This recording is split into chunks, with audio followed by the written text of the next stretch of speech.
Board members, it's 6 o'clock. We'll call the meeting to order. This is the meeting of the St. Croix County Board of Supervisors. This meeting has been properly noticed and we are in order. We are favored tonight with Pastor Jacob Areso, and I'll call Pastor forward for invocation. And board members, will you please stand?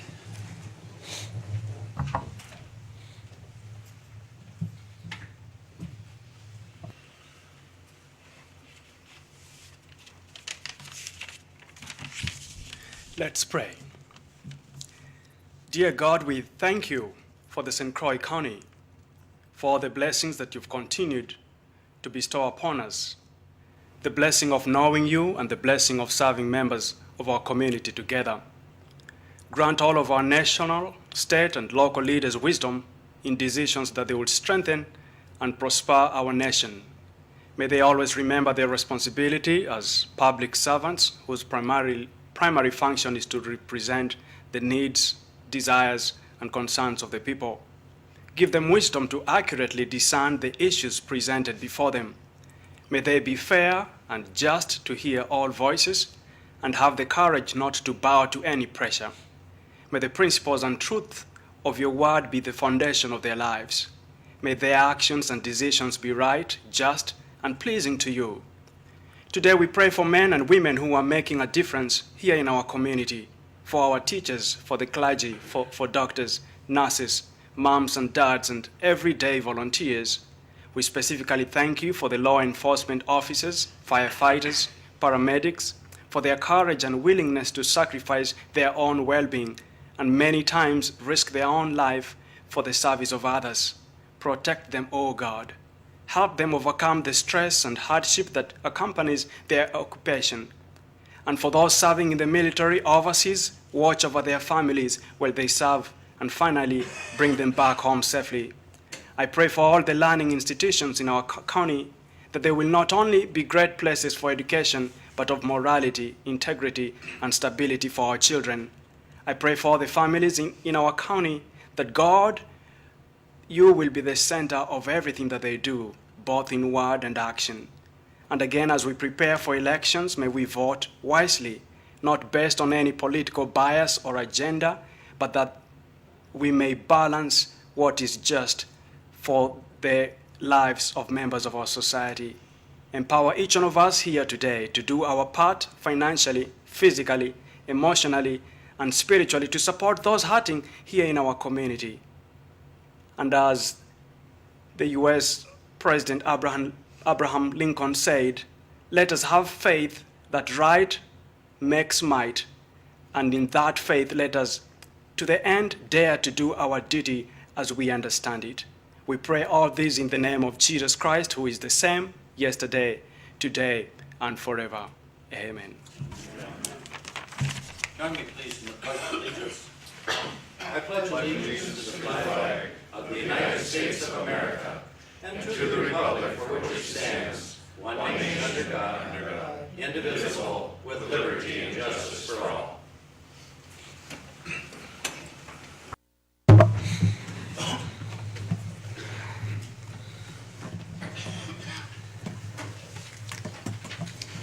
Board members, would you indicate your attendance, please, electronically?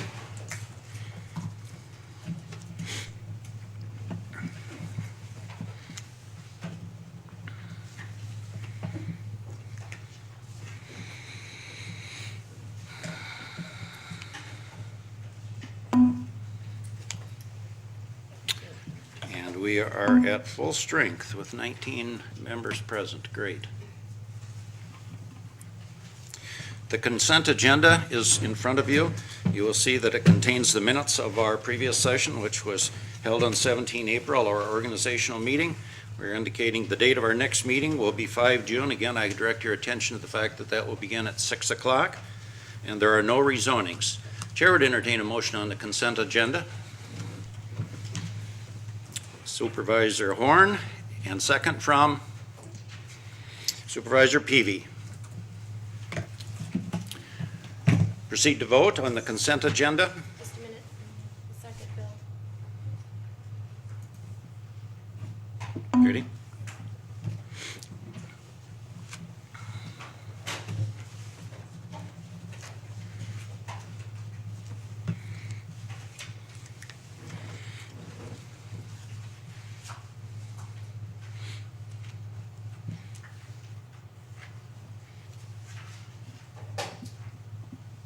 unanimous. And the consent agenda is approved unanimously. We're pleased tonight to have with us Bob Meyer, who is president of Wisconsin Indian Head Technical College. And Bob, if you want to start making your way forward.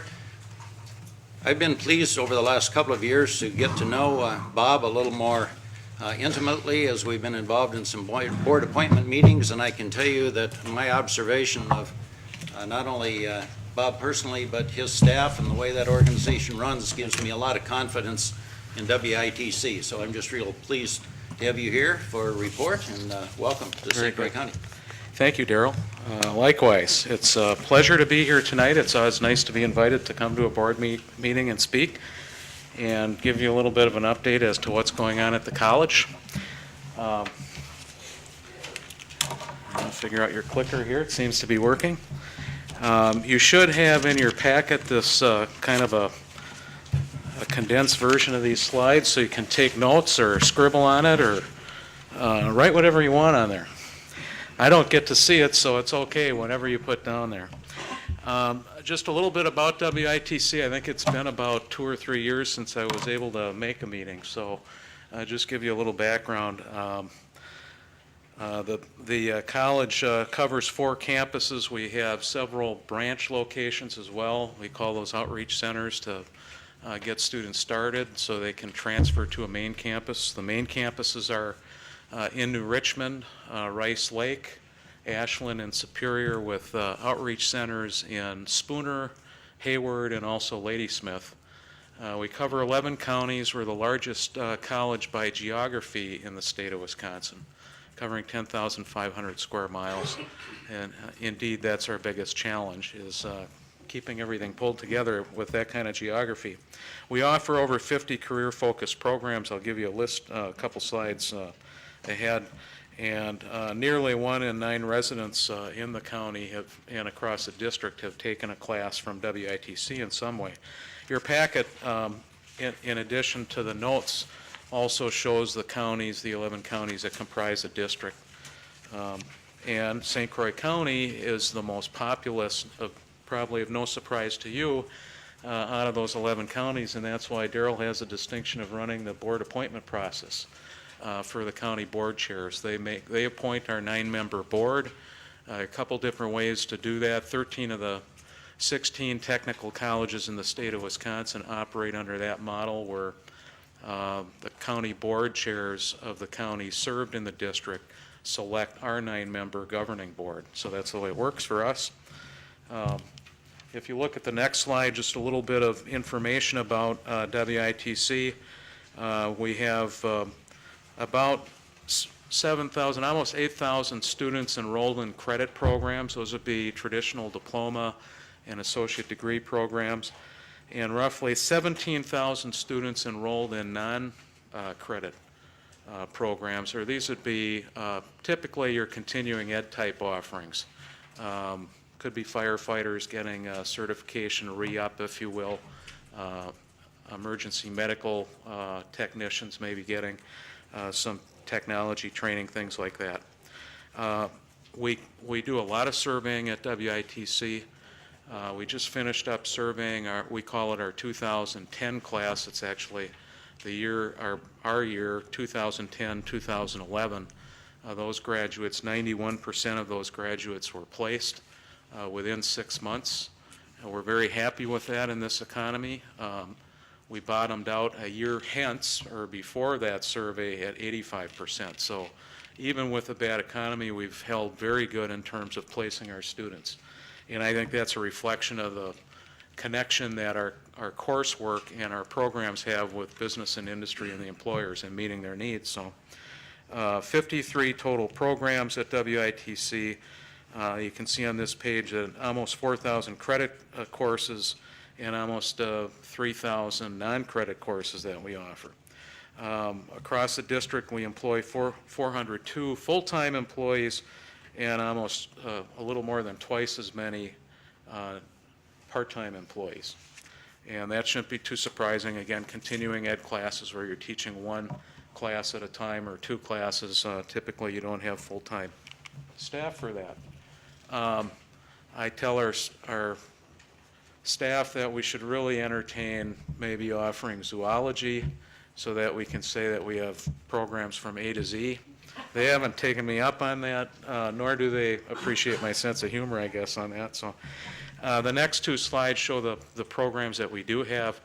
These are diploma and associate degree programs. So you see some of them are listed seemingly twice. That might be because they're offered in different packages and credit counts. So that's the way it looks there. The ones that are highlighted in white type are brand new. They are just added in the last few years.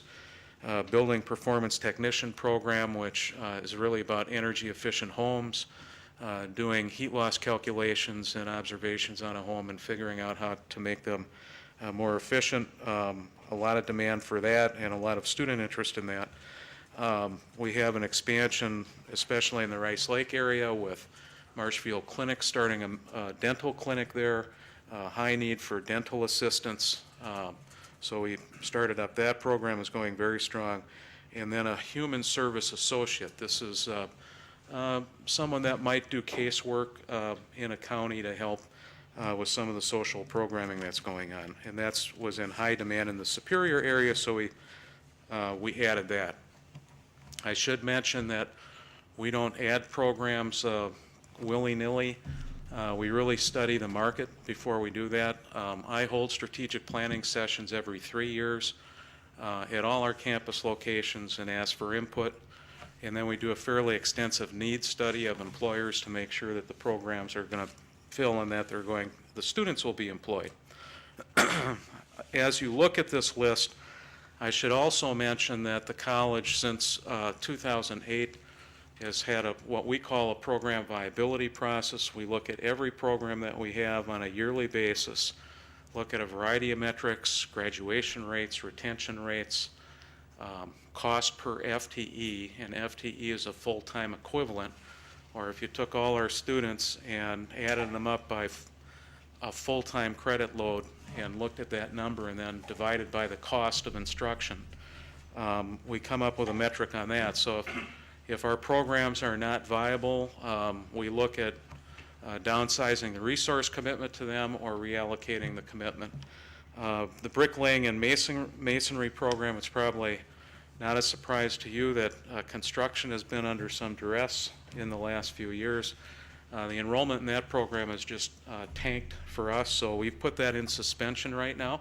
That may come back as the economy comes back, but those are the kind of decisions that we make with the resources so that we can add the dental assistant program or a building performance technician program. So just to let you know how it works, that's what we're doing there. The other thing that we're very focused on, I think I mentioned this the last time I was here, there's an increasing interest on the part of students to look at their education as a continuous process, or you might have heard of lifelong learning. That's not uncommon. They talk, when I first entered the employment market back in the 70s full-time, I was told you're probably going to have 8 different jobs before you retire, and that number I know is up in the teens now, the estimates are. So really people need to start and stop their education at various points in their life. So we're trying to look at what we call laddering, career laddering and educational laddering to provide them packages along the way that they can take and retool themselves, and that requires a lot of partnering. So I'll mention a partnership that we've got actually in this county that I think is a nice model. But we work across the district. We have 47 different school districts, and we're trying to work with each one of those on how we can start the educational process in the high school, perhaps even the middle school, and then take that experience and transfer it in and count it in a program. The students like that. The parents like that. The taxpayers like that. It's a good way to provide an experience and also save some money. Likewise, as our students perhaps get a diploma or an associate, 2-year associate degree, we really strive to have those credits transferred to a 4-year institution so they can continue their education, maybe beyond that go into a master's program. We want them to be transferable. And so we're focused really hard on there. And this slide, I won't read the whole thing to you, but you can see demonstrates a lot of attention that we've given to credit transfer, that our students are able to use their credits beyond the work world after graduation.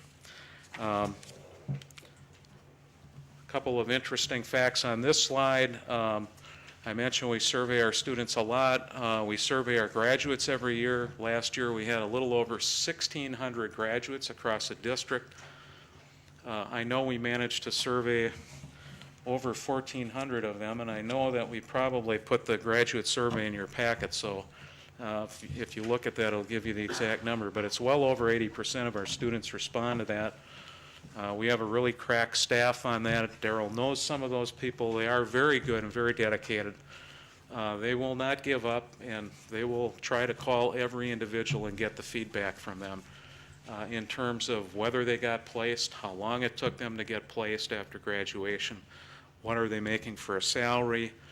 We even follow up 5 years later with them and try to capture as many as we can and ask them, what are you making now? What did you start with 5 years ago? What are you making now? To get a sense for how well they're advancing, and I'll talk about that. But 83% of our graduates are staying in Wisconsin. That's being a border district. I think that's a phenomenal statistic, really. 72% of our graduates are staying in the district.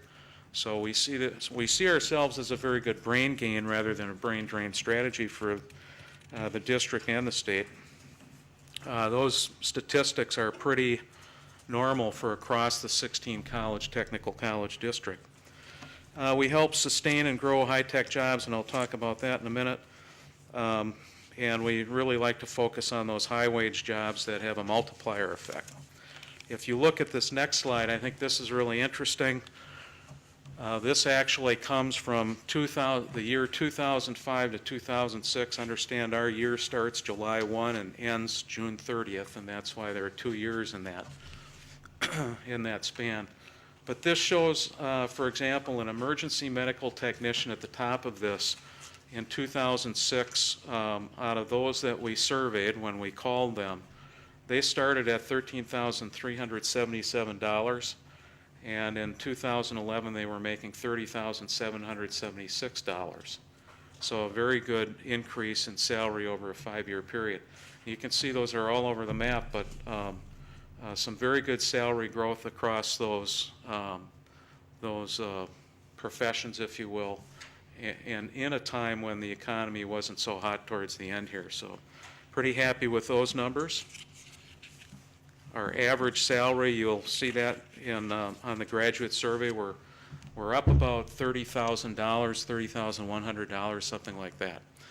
That puts us near the average salary in the county. So when you think about that, our students are investing a year or 2 years in their education and putting themselves right in the middle of the pack coming out with very good salaries and also careers that give them good salary growth down the line. So pretty happy with that too.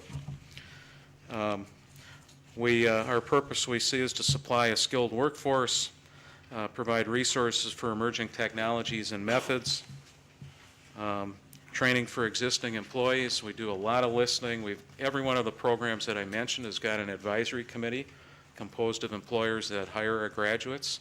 They provide us a lot of feedback on how to tweak our programs and how to really evolve our programs, look at new ideas for programming as well.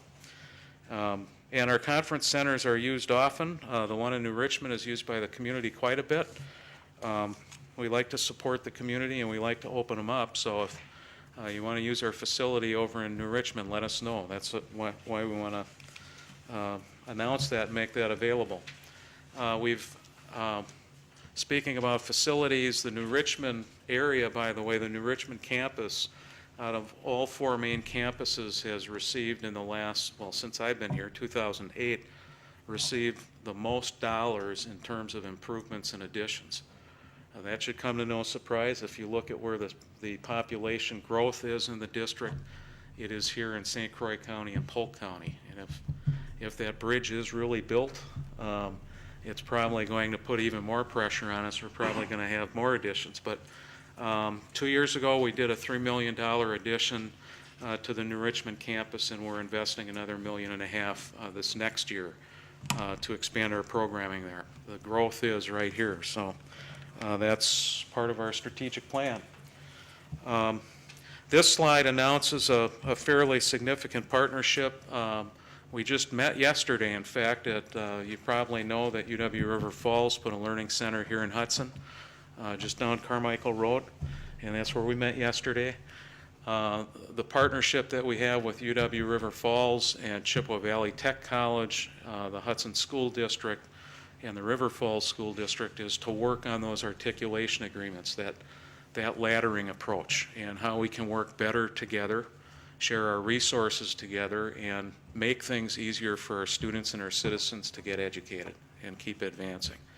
That's in a nutshell, that's the purpose, and we're also, as a group, trying to connect with economic development. The idea there is that as we develop new programming, we want to do that together so that we're not getting in each other's way. We're complementing each other rather than competing. As you know, budgets are tight, so we want to share resources as much as we can and define roles real clearly so that we're not wasting money. That's what it's all about. We're pretty excited about the partnership. It's going very well, and I think you're going to probably hear more about it because I've been amazed, and we've been doing this for 1 year as a group, and yesterday we had some very exciting outcomes from our efforts in terms of connected programs and career paths or educational paths that support student movement. Pretty neat stuff. So that's actually going a lot faster than I thought it would. That's my last slide, so I just want to talk a little bit about what's in your packet, and then I'll open it up for questions. I didn't want to have too many slides. Hopefully that's not too much, but you should have a slide that looks like this, or a handout, if you will, a pie chart. What I'm trying to do here is show you what percentage of the revenue for WITC comes from St. Croix County. As you can see, about 20%, a little more than 20% of the revenue comes from St. Croix County. You probably wouldn't be surprised if I told you you're the biggest contributor to WITC as a county out of the 11. So it wouldn't be surprising that you have more than 1/11 of a contribution to our budget. Then the next pie chart shows you only the number of students attending a campus, which would be in New Richmond. So about 15.3% of our students attending a campus are at the New Richmond campus or other campuses. We've got a number of students in St. Croix County that will go all the way to Rice Lake and take courses. That also includes our credit online students as well. The next slide, or the next handout that I call to your attention, is a rather important one. It's the title on the top says St. Croix County residents enrolled at WITC. This is the same information that you see in the pie chart. A couple different ways to do it. You can see that most of the students coming from St. Croix County are attending the New Richmond campus. About 2832 is the number that I'm looking at here. That's a duplicated enrollment. You may say, well, what's a duplicated enrollment? These are students that could be enrolled in multiple programs, so their head count may be counted twice. The bottom number down there shows you the total unduplicated. So the duplicated total head count for St. Croix County residents taking classes at one of our campuses is about 3,608. That's counting heads more than once. If we only count them once, that number is 3,114, and that's between St. Croix County, Douglas County, and Barron County, which is where we have probably our most active campuses.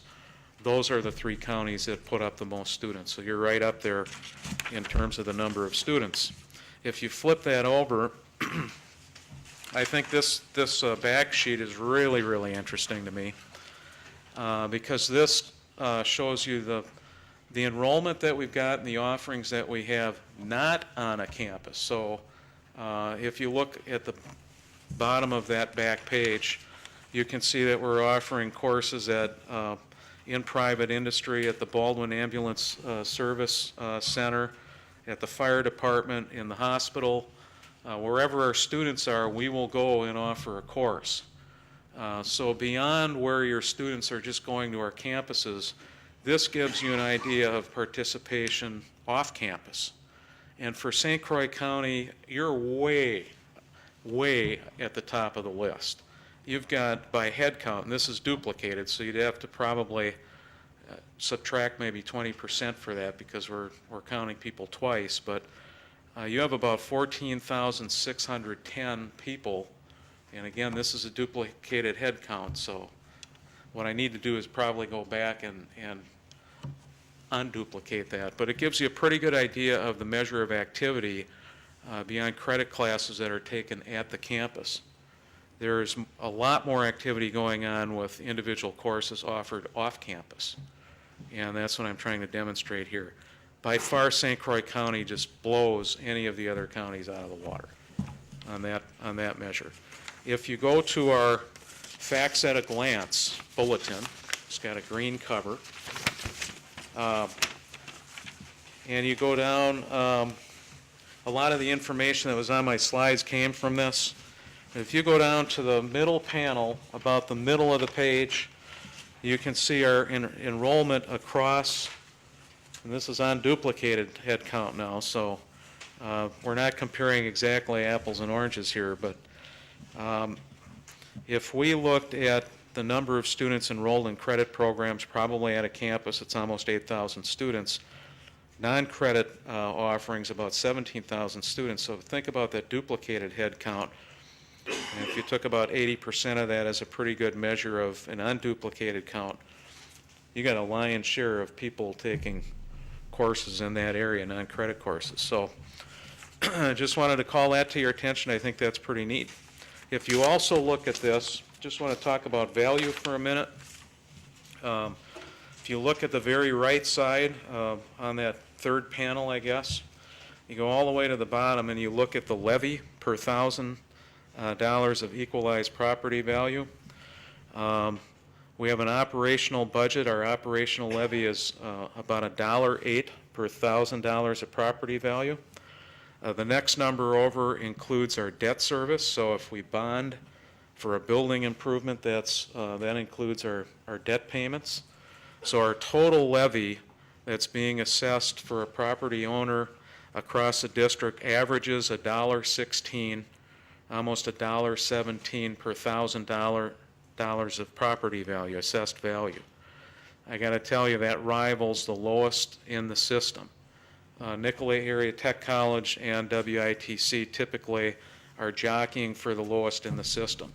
And I would credit the people that have managed WITC prior to my getting there, because there's a lot of inertia that goes into that, that you're caught into by the time someone like me comes along in 2008. But the organization has been well run and well managed, frugally managed, I think. I am a property tax owner.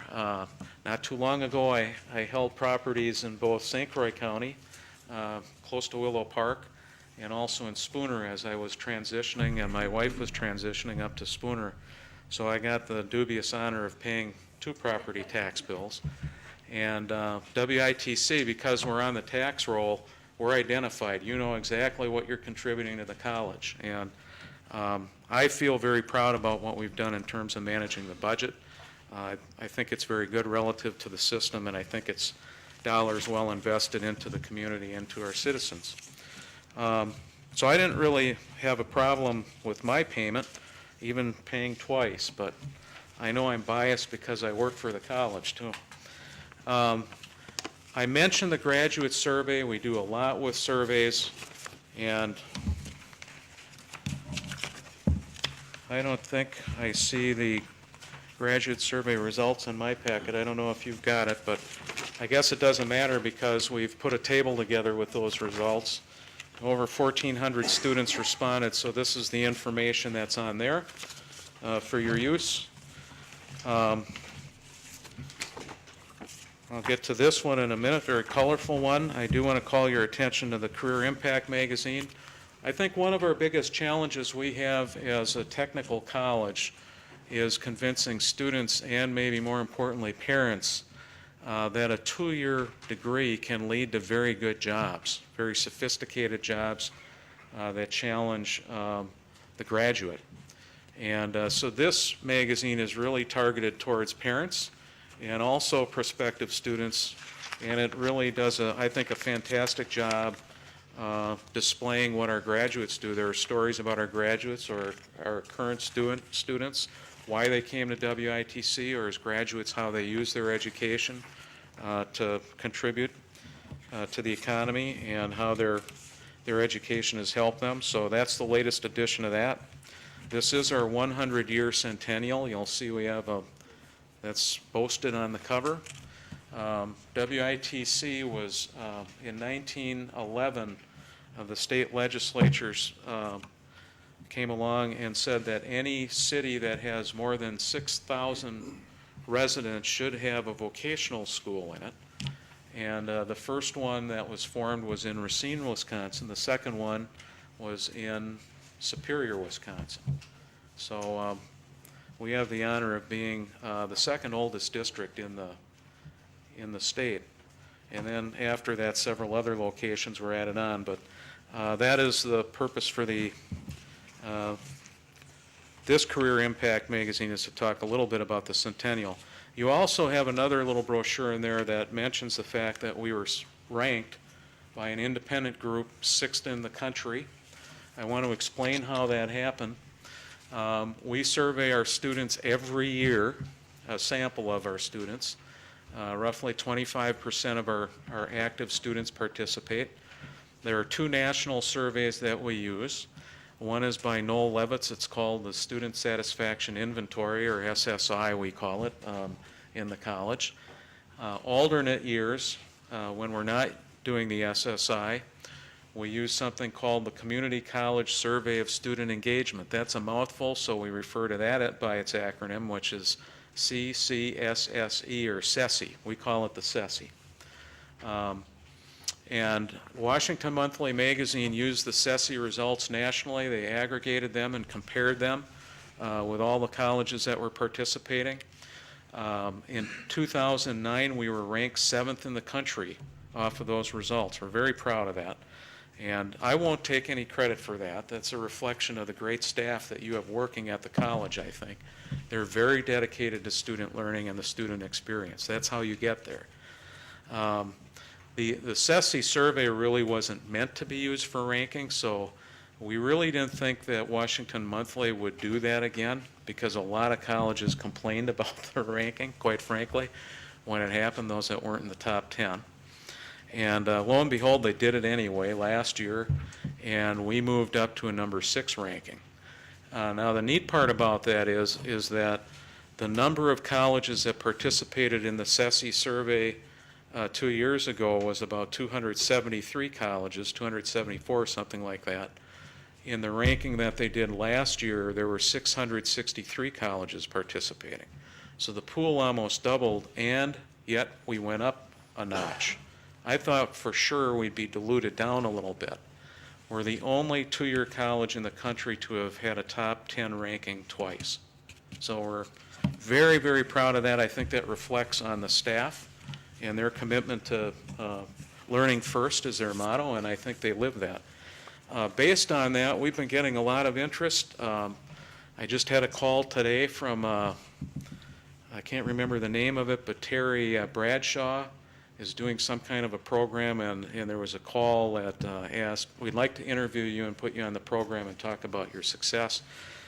The production cost for WITC for that is $19,000, so I don't think we're going to avail ourselves to that, but that's the second time in a couple of months that we've gotten a call from a national syndicated group like that to do an interview and talk about what we're doing. So we did have a British company that called us, and they have over 100,000 readers internationally. It's called Business Review, and they did a little write-up on WITC and sort of the little engine that could, and describe what we're doing at the college and how we're using strategic planning and measurement to do continuous improvement. Did a very nice write-up on that, very colorful. I thought their photographs were great. The only mistake they have is that we say we cover 10.5 square kilometers. They've shrunk our district quite a bit, so we gotta, I don't know what we're gonna do with that. We gotta see if we can edit that out and clean that up. And notice they use kilometers, so you can tell they're a British outfit. All right, with that, it kind of explains what's in your packet and what's happening a little bit at WITC, and I'll open it up for questions or comments. I have a question. Brent. You have alluded to it indirectly, but you obviously have contact with employers. Yes. And you're churning out people that are needed by these employers. You didn't mention any of that through all your presentation. I'd be curious to hear, what are you doing? I mean, you're identifying what trades are in demand, what occupations are in demand, otherwise your placement wouldn't be what it be. So Yeah. briefly, what are you doing in that area that gives you those kinds of results, which is wonderful? Yeah, that's a great question. Thanks for asking that. We'll probably end up in Positively Superior is a magazine up in Superior they're interviewing, and they asked the same question today. How do you get to those results? Which is pretty neat. And boy, there are a number of ways. We really focus on listening.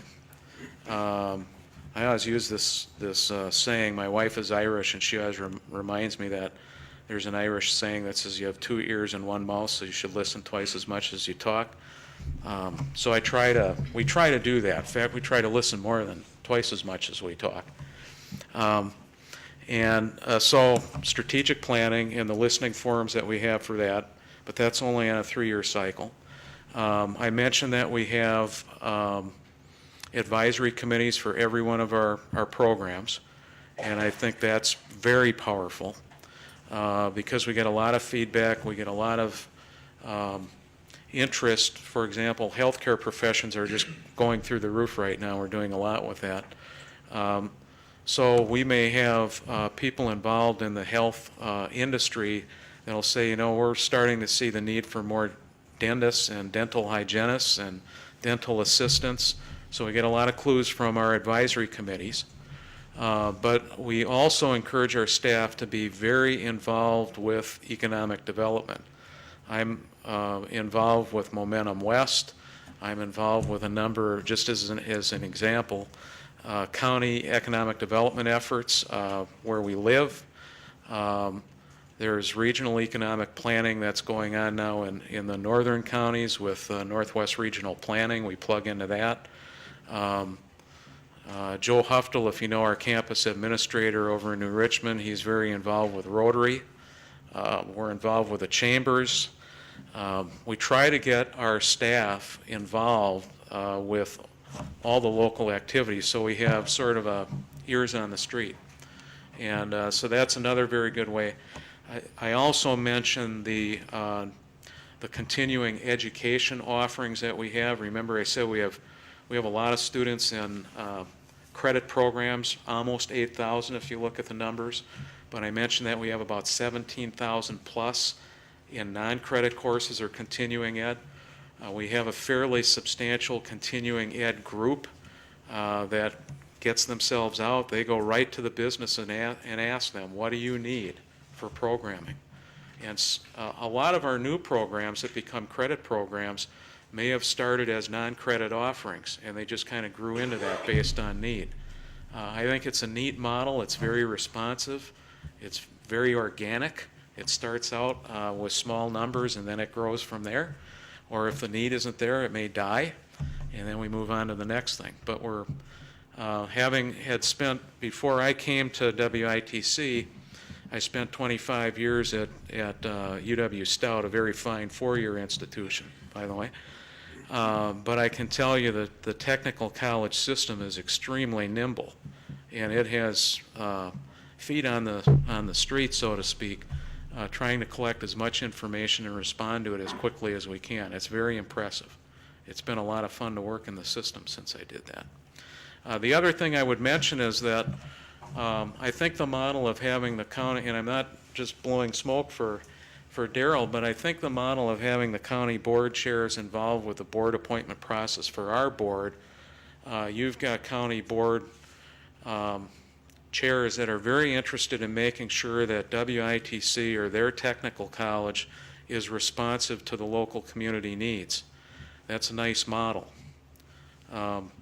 There's been some discussion about elected boards and other things. I quite frankly think that can put a political element into the way colleges are managed.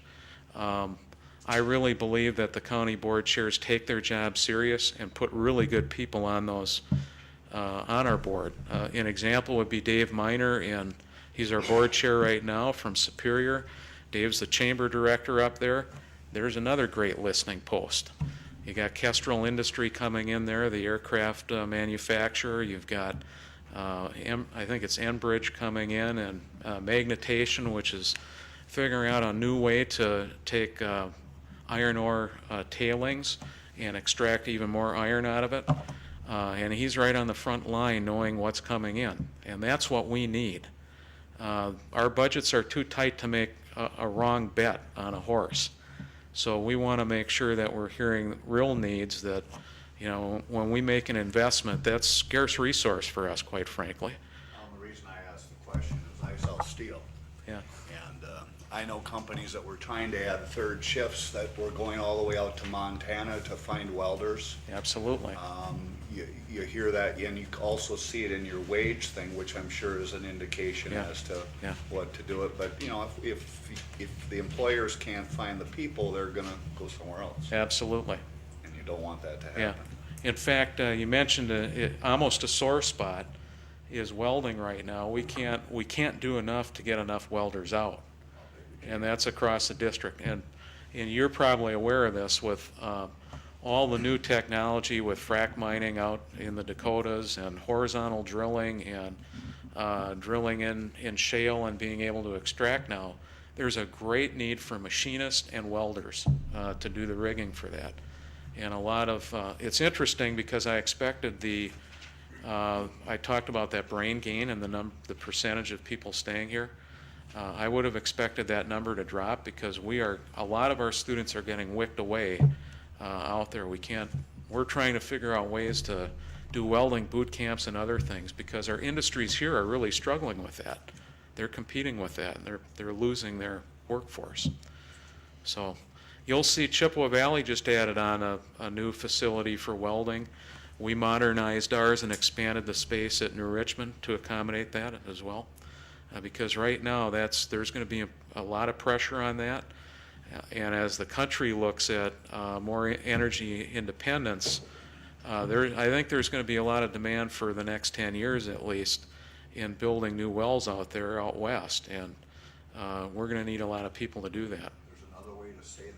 $4 a gallon fuel is not bad because Yeah. what it does is it stops the imports and brings the jobs back locally. That's exactly And right. truly, that is a true statement. That Yeah. is happening as we Yeah. speak. Yeah, I agree. Very Thank you. good. We know that the New Richmond, being from Somerset, the New Richmond campus is growing very well. How are the other campuses also growing? I would say that Superior, actually, if you looked at on a percentage basis and you tracked, I would just go the last 3 years. There's an interesting paradox or phenomena, if you will, that the technical colleges face. As unemployment rises, our enrollment spikes, and then as things settle off, our enrollments subside a little bit. So we're actually experiencing that, and I would say to some degree you can see good news in that the economy is probably recovering and people are finding work more. We still have some pretty hot spots as far as unemployment, but our enrollment spiked at a record 2 years ago. We had about 3,500 FTEs, and we're down to about 3,000 FTEs now. We're actually kind of happy that it's subsided a little bit because we didn't have enough budget really to serve all the students that we had. Enormous pressure there. But if you look at the trends, actually all the colleges, all of the campuses were up. The one in New Richmond was probably up a little more than others. That's been the hottest growing spot. And again, that's probably no surprise to you. St. Croix County being the fastest growing county in the state, I think, still is. At least rivals Waukesha. So a lot of growth there. In fact, we've probably outgrown our facilities there. We were putting students in our conference centers and in space that was really not intended for day-to-day instruction. And that's why we continue to invest in expansion there, more so than the other campuses. I mean, it's not even close as far as the dollars we're investing. We've, over the last 3 years, we've invested somewhere around $6 million, and $4.5 million of that was in New Richmond. So probably out of the four, the campus that's, I wouldn't say soft, but it's growing at a more modest rate is probably Ashland, but that's also a fairly small campus out of the four. Any other questions or comments? Bob, I'm curious about one thing. On your list of locations for WITC course offerings in St. Croix County, you list the St. Croix Meadows parking lot. Now, I know that students are pretty creative and do a lot of things in parking lots, but how have you turned that into a course offering? I don't know. I don't have an answer to that.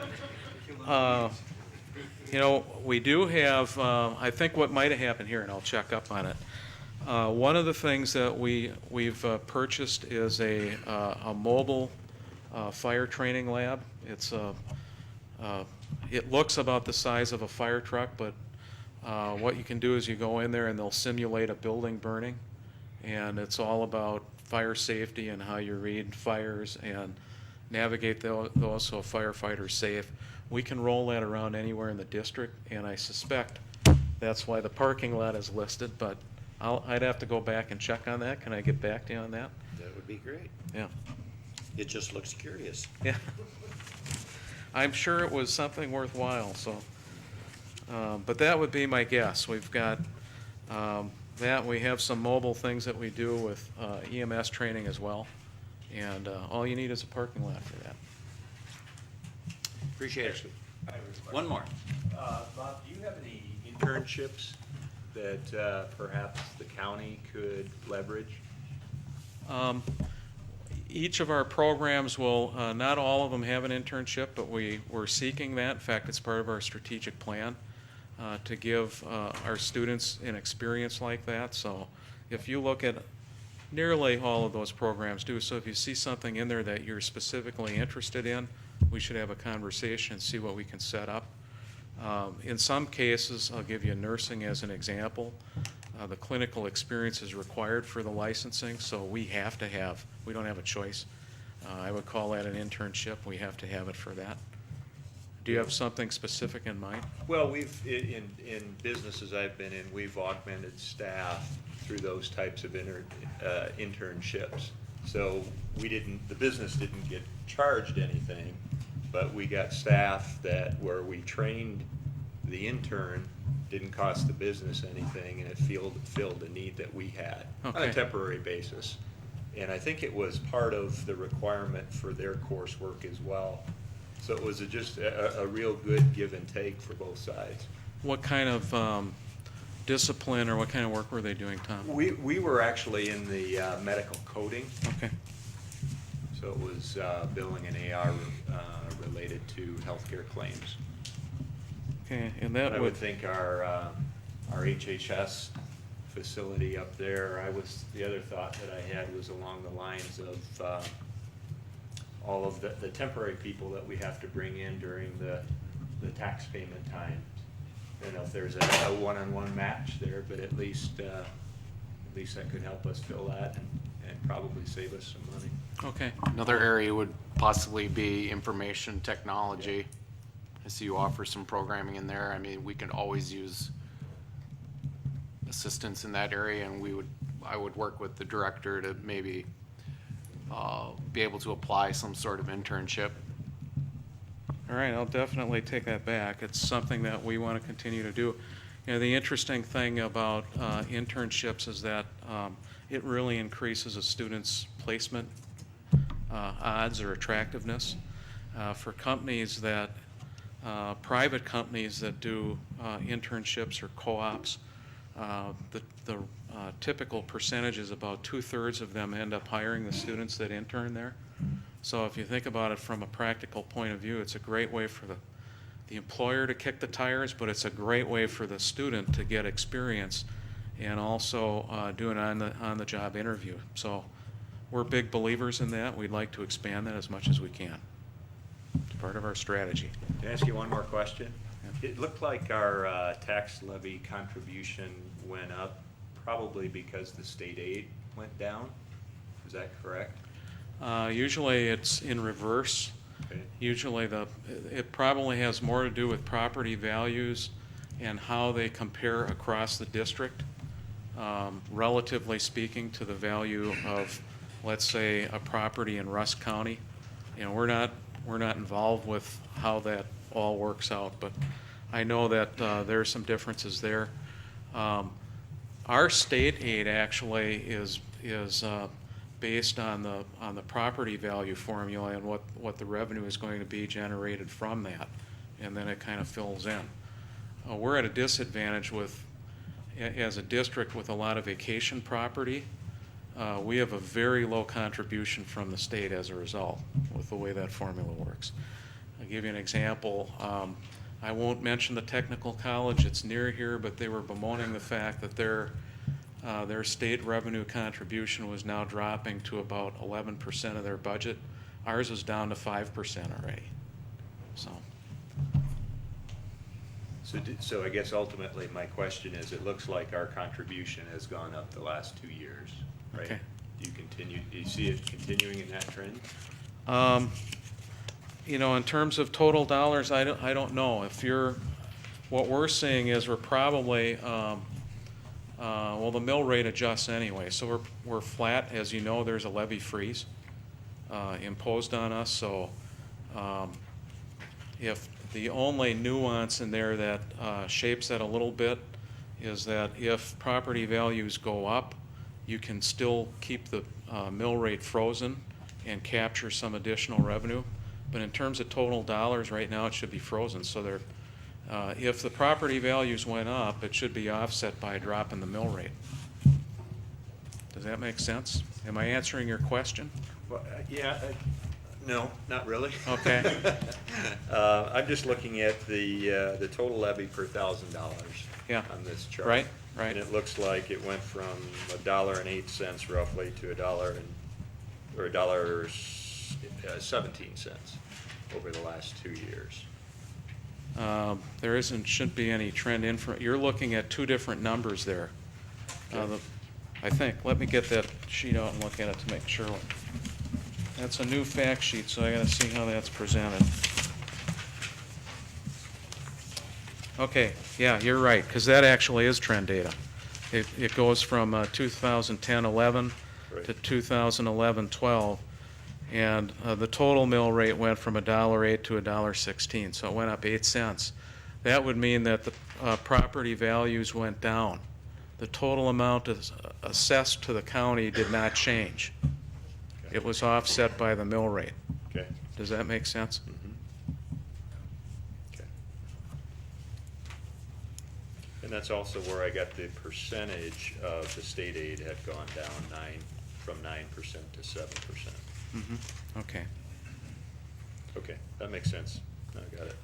Now, the state aid went down because of the changes in budget, the mandated cuts that were implemented by the state. You probably know that. So I'm glad you raised that, because I didn't look at that carefully, and I thought the $1.08 was our operational levy and the $1.16 included our debt. That's actually our total levy from 1 year to the next, debt and operational levy together. So I'm glad you asked that, because I actually said something that wasn't correct. Thank you. Thanks, sir. Okay? Bob, thank you very much. Yeah, you're welcome. Appreciate Thank being you with us for tonight. having me here. I Thank you. appreciate it.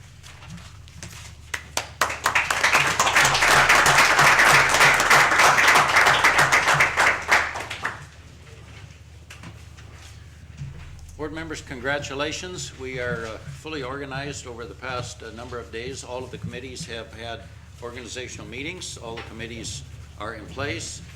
All have established meeting dates, committee leadership, so we're fully organized and ready for our year, with the exception that there is a little bit of fleshing out still necessary in some of the subcommittees and some of the appointments. When we were recognizing some of the supervisors a couple of months ago, our administrator pointed out that if you really wanted to stay involved, he had some places for people. And at that point, he highlighted, for whatever particular reason, the Bass Lake Rehabilitation District. And it got a certain amount of laughter, and so I've been waiting with great anticipation to see who was going to have the opportunity to be appointed to the Bass Lake Rehabilitation District, and you're about to find out. So I will turn this over to our administrator. We do have some appointments that will be announced to some of the subcommittees. All of these are important. They do good work, and we're certainly not meaning to minimize Bass Lake Rehab. It just was the first one on the list, and Pat got a little levity out of it. So, Pat?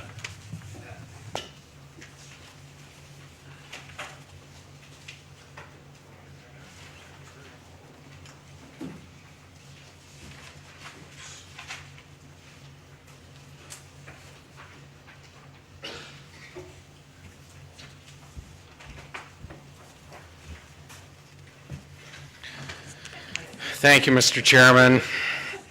The suspense, the drama.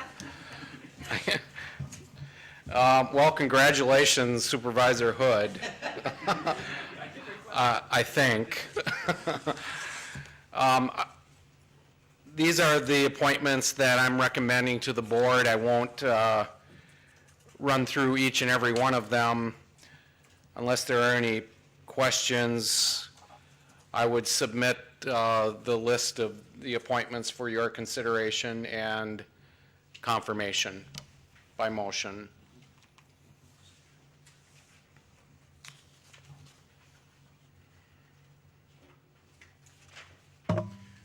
Board members, take a moment to look that over. Most of you that are being appointed are aware of that appointment, I believe. In most cases, we tried to notify supervisors. And when you are prepared, these are the recommended appointments to these subcommittees. Chair would entertain a motion for these administrator appointments. I will move to approve and proceed as directed by the county administrator with his... Motion from supervisor from District 5. Second? Second. Supervisor from District 1. Any comments or discussion?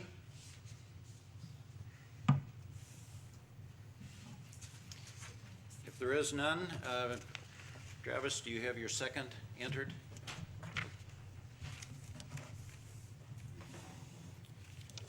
And go ahead and vote on the supervisor appointments on a motion by Fred and second from Travis. Excuse me, Dave? I've got just one question. Pat, in Article 6 of the bylaws, and it's talking about the ADRC committee. Yes, sir. And in the second sentence, it says the membership of the Council on Aging and Disability should be 4 supervisors, 2 of which be members of the HHS committee and 7 citizen members. Did I miss something on here? Because I only see 3 supervisors listed. I can answer that for you, Dave. I think there is. A carryover? Well, there's an incorrect statement in the rules and bylaws. If you look back to the resolution from 2008, it indicates that there has to be 2 county board supervisors and 2 members of the HHS board. Right. One of the members of the HHS board can be a citizen member. The only qualifier is that both members of the HHS board have to be over 60. And in this case, the members of the HHS board, out of the 9 members right now, 6 supervisors and 3 citizen members, there's only 2 people that are over 60. So that's why there's 1 supervisor and 1 citizen member. So there is an inconsistency between the current rules and bylaws and what the resolution from 2008 indicated. So that's the discrepancy you'll see. So if you see the appointments, Roger Larson is on the HHS board and he's over 60 years old. Sorry. Cat's out of the bag. And then Leon Barenshot is the other HHS board member that is over 60 years old. He's not a supervisor, but he's on the HHS board, and that's the requirement. This section in Article 6, as you pointed out, there's a lot of changes that need to be done to that section. It's not consistent to what the resolution was that was passed by this board in 2008. So there's changes that need to be made, and the ADRC director, Brad Beckman, in addition to Fred Johnson and Patrick Thompson, will all be looking at changes to that specific section, but hopefully that answers your question. Yep, that's fine. I didn't see Leon's name down below on. Yeah, Leon's name is on there, I believe, down below. Okay, and with that, board members, go ahead and vote.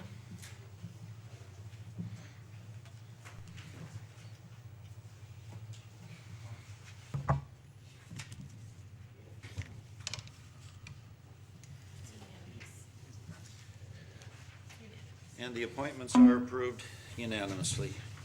Thank you, board members.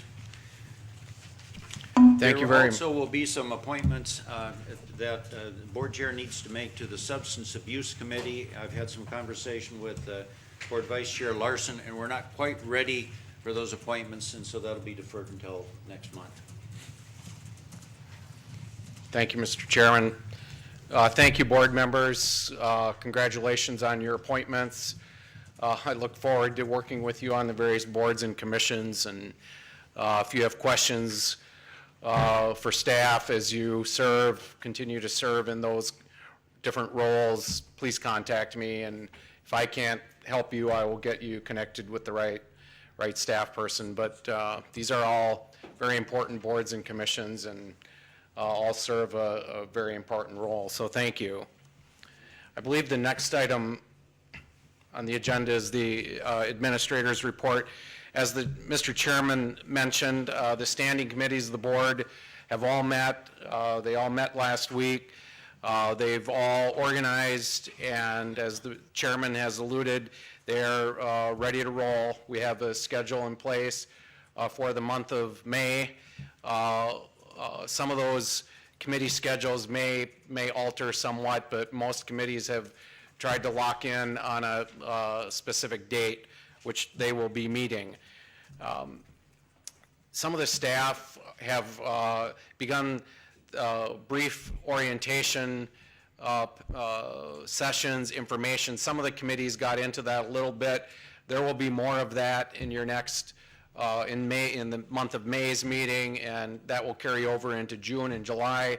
Some of the oversight of the various departments will require some additional orientation amongst staff, but they will do that as a matter of course, as a matter of business with the committees as you meet. In terms of agenda process, the bylaws state in Article 4, Section G, that the chair of the standing committee is responsible for working in conjunction with the county administrator to get the agenda put together. Normally, the process will be that staff will most likely generate agenda items. They will run those through the administrator, and we will try to get a draft agenda prepared for review and approval by the committee chair. Also, the committee chair may have agenda items of their own, or committee members might have agenda items, and those should all be funneled through the chair of the committee. The chair of the committee will consult with the county administrator, and working together, the agendas then are processed and delivered to the clerk in a timely fashion to get them posted and meet the open meetings requirements. So once we get into the process, it will become fairly common and fairly routine. But that's the process that we try to follow. For the minutes, although each of the committees elected a committee secretary, we will also have staff assigned to the committees to assist in the process of taking minutes. Those minutes then will be drafted. They will be forwarded to the various standing committees, and on each of your agenda items, you will have, at the very beginning of the meeting, approval of those minutes. And so you will be getting your prior, so for your May meeting, you will get draft April meeting minutes. The committee will approve those.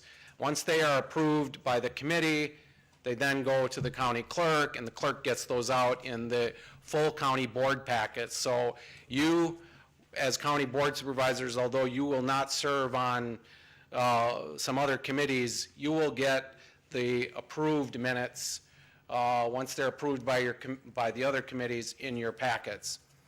Eventually, those will all be part of the IQM2, which is the smart meeting management software, which we are in the process of moving towards. And I was going to speak to that a little bit later. Some of the during the first round of committee meetings, a couple of the committees started talking about services or programs in the various departments, and some very good questions were asked. And one of the questions came up was, what programs are mandated? What's really required by state law?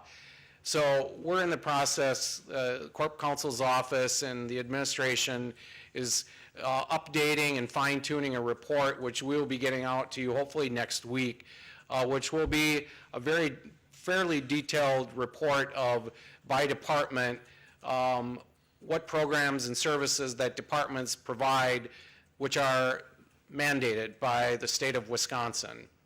And in most cases, we will try to cite the various statute that is identified that mandates that we provide that service. Some services, some programs that we provide are not mandated, and that report will show that. And there will be discussion at the committee level regarding these reports once they come out, I'm sure. So I just wanted to alert the board to that. Although it came up at one or two committees, we're going to get it out to the whole board for your review, because I think it's a good overview of county government and what's required and what's not. I mentioned IQM2, the Intelligent Meeting Management software. We're going to start to roll this out in the next month or two. We're going to practice with it at our May and June committee meetings. We're going to try to work this in gradually and practice with it at the committee level before we get the entire county board into it. And that will take place during May and June. Cindy's been very involved with this, working with a staff group, a work group that has been working on this for quite a while now, and it's almost ready for prime time. And it will require some training, and we will offer that as much as we can, although it's web-based, they tell me, and they say it's user-friendly and that we should be able to pick up on that, and I'm sure hopeful of that, so for all our sake. But I think it will be good once we get into it and start using it, and it will hopefully streamline not only our county board meetings, but also our committee meetings. Brief update on some high-profile recruitments. We're in the process of recruiting, trying to hire a new finance director, as I mentioned, I believe last month, also a new planning and zoning director. We had interviews for the finance director position. A week ago, I had a search and screen advisory group put together to do that. Supervisor Malik served in the capacity of county board supervisor in that process. I can't report that at this point I'm ready to recommend a candidate for your approval at this point. I think we need to do a little more work in this process. I don't feel at this point that any of the 5 finalists that we brought in for interviews are, there's some things that, some questions, additional questions I had, and at this point I'm not prepared to recommend any of the 5 for consideration. And I want to take time and do this right and bring forward a candidate that I feel will serve you as a board and St. Croix County as an organization for years to come. And this is a very important decision.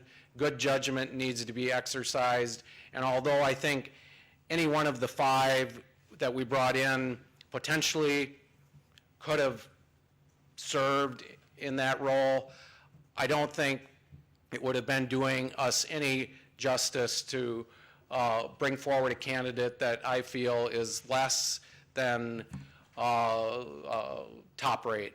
And that's what I'm looking for, and that's what I will recommend. And it's worth taking a breath, taking a pause, and going back, casting potentially a wider net, and bringing forward another slate of potential candidates and do it right. So bear with me. A lot of you are asking very good, detailed financial questions, budgetary questions, and we need to have a professional in that position that is going to be able to answer all your questions. I can at a high level, but we need to get, we need to peel that onion back quite a bit, start looking at the numbers, and I want to make sure we have the right person in place to do that. The planning and zoning director position, the interviews are scheduled for the 15th and 16th of May. We have 8 finalists, 8 candidates, which we will bring in for interviews, and Supervisor Ring will be assisting in that process, along with some other individuals that will form an advisory committee to me. They will go through the interviews along with myself, and like the finance director, I'll bring forward the final candidate recommendation for board approval, hopefully soon. It's not too often that we get good news in my office. Not that it's all bad, but I got some particularly good news about some of our staff this week, and I want to pass that along to you because it's important that the employees know that their work is appreciated. There's 2 employees I want to single out, which individuals made a point of letting me know that their work has made a difference. And the first employee is employed in our IT division. Her name is Annette Massey, and I received a note from a department manager regarding Annette's work in assisting with a very detailed project, and Annette was able to step in very quickly and assist this employee with the work. And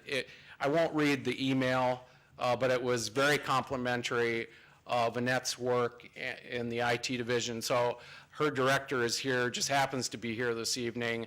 That's not why I'm doing this, but occasionally when I do receive notices on exemplary performance, I'm going to point that out to the board because you need to know that. Another individual by the name of Jennifer Havens, who is our recycling specialist in the planning and zoning office. I received a phone call and a letter from Don Turkelson, who is the battalion chief of the Menominee Fire Department, and he had to contact our solid waste office this past week, and he wrote me a quick note. He said, "I'd like to express my positive interaction I had with one of your employees. Earlier today, I spoke with Jennifer Havens, who is a recycling specialist. She answered the phone cheerfully on the first ring and was able to answer my questions. Her prompt and courteous assistance was greatly appreciated. Keep up the good work. Thanks, Don. Part of our strategic plan here is good customer service. It's a very important piece of what we do. That's why I'm pointing this out, is that we as an organization have tried to focus on customer service, both internally with our IT and our internal service agencies, and also externally. And so here's two examples of an internal service customer and an external customer who had interaction with St. Croix County and came away very pleased. That's what it's all about, and that's what we're trying to do in each and every one of our departments. And I will continue to point that out as we move along. Sure, I get a lot of complaints too, but we do get good quality reviews from the public. Lastly, at your desks, I put a letter from the Public Service Commission. This is just an update on the wind turbine project. You can take that with you. There's no action required. It's just informational purposes. The letter came directly to me, and I thought, the board should see this. And it's just an update basically on that project from the Public Service Commission. Also on your agenda tonight, you have two annual reports, one from the IT department and building services. The process for annual reports is that department heads will submit in advance their annual reports in written fashion to the board. I ask that department heads be here on the day that their reports are on the agenda. I've directed them or asked them not to prepare oral presentations or reports to the board, but they are here to answer any questions that you might have regarding their reports. So that's a little bit later on your agenda, but I just wanted to explain that. You're going to see that every month. You're going to see annual reports on the agenda. You'll get the reports in advance. The department heads will be here just to answer any questions you might have. Thank you, Mr. Chairman. Thank you. And with that segue, we go to the annual reports. We do have building services and information technology. I do know personally that Art has prepared a 15-minute PowerPoint presentation, and I think it's loaded. Art, what is your intention with that? The annual reports have been distributed. Do you have any questions or concerns that you have identified in looking at the annual reports? If so, both Department Head Mr. Art and Mr. Tom are here and would be available for any questions. And seeing none, we thank both of you. Thank you. Cindy, do you have any reports of correspondence, and are there any rezoning requests? I have nothing to report, but if you haven't turned in your code, your internet code forms, please do so. Okay, and you. Thanks. Supervisor Larson, better known as Supervisor Guido Sarducci, has been collecting $10 per supervisor. Can you report that you've collected from everybody? Or are there any scofflaws that you want to highlight? I'll give it Travis later. Oh, there's one supervisor, that would be the supervisor from District 1 that has not paid you? And then you are complete? I'm not that boy. And I believe next month, Cindy has made arrangements to have our board photo taken. So is that at 5:30? I'm still working on it. I haven't received confirmation, but it would be at 5:30 on June 5th. Someplace, depending on where the weather. Just I make guess sure it'll be you're at the here building. early enough to get your photo taken. Last year, if you looked at our website, even though we have 19 supervisors, we had a website that identified 18 because that's how many were in the photo. There was one supervisor that arrived late, and that supervisor is not in the photo. So if you want to be in the photo, you'll be here on time. And I have nothing else. The sign-in sheet? The sign-in sheet is someplace. Is it going around? Okay. And with that, board members, our agenda is completed and we are adjourned.